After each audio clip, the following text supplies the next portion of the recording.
ಒಂದು breaking news ಬರ್ತಾ ಇದೆ, ನೋಡೋಣ ಬನ್ನಿ.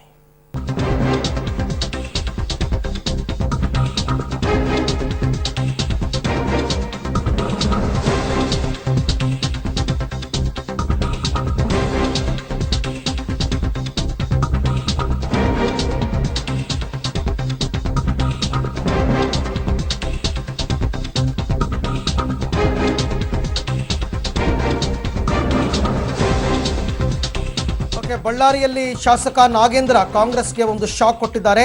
ತಮ್ಮ ಸಹೋದರನನ್ನ ಬಿಜೆಪಿಗೆ ಕಳಿಸ್ಕೊಟ್ಟು ಚಮಕ್ ನೀಡಿದ್ದಾರೆ. ಅಂದರೆ ಪ್ರಮುಖವಾಗಿ ನಾಗೇಂದ್ರ ಅವರ ಸಹೋದರ ವೆಂಕಟೇಶ್ ಪ್ರಸಾದ್ ಇವತ್ತು ಕಾಂಗ್ರೆಸ್ಗೆ ಗುಡ್ ಬೈ ಹೇಳಿ ಬಿಜೆಪಿಯ ಕೈ ಹಿಡಿತಾ ಇದ್ದಾರೆ. ಹಾಗಾಗಿ ಅವರು ಕೂಡ ಟಿಕೆಟ್ ಆಕಾಂಕ್ಷಿಯಾಗಿದ್ದಾರೆ ಬಳ್ಳಾರಿ ಭಾಗದಿಂದ. ಸೊ ನೋಡಬೇಕು, ಬಳ್ಳಾರಿಯಿಂದ ಕಳೆದ ಬಾರಿ ಪರಾಭವಗೊಂಡ ಶ್ರೀರಾಮುಲು ಅವರ ಸಹೋದರಿ ಜೆ ಶಾಂತ ಅವರಿಗೆ ಟಿಕೆಟ್ ದಕ್ಕುತ್ತಾ ಅಥವಾ ನಾಗೇಂದ್ರ ಅವರ ಸಹೋದರ ವೆಂಕಟೇಶ್ ಪ್ರಸಾದ್ ಅವರಿಗೆ ಟಿಕೆಟ್ ದಕ್ಕುತ್ತಾ ಅಂತಕ್ಕಂಥದ್ದನ್ನು ನೋಡಬೇಕು.